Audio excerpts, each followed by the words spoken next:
Allah ya isa ba mu yafe ba, Allah ya isa, Allah ya isa, kuma ba mu yi wannan Allah ya isa ba sai da muka yi kuskura a bakinmu a kan wannan abin da ya faru na taɓa janibin manzan Allah. Allah ya isa ba mu yafe ba, kuma duk wanda ya goya masa baya, da duk wanda ya kare shi, da duk wanda ya ji abin da ya faru, to Allah ya isa ba mu yafe musu ba gaba ɗaya. Allah ya ɗaiɗaita su, sannan kuma ga allamtara kaifa za mu faɗa, tabbat yada za mu faɗe ta. Za mu faɗi Allah ya isa za a ja ta 1111. Allamtara kaifa za a ja ta 1111. Tabbat yada za a ja ta 1111.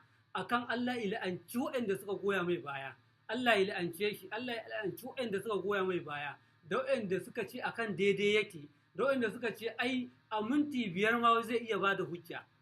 Wai zai iya bada hujja. A ina aka yi wannan misalin? Babu maganar.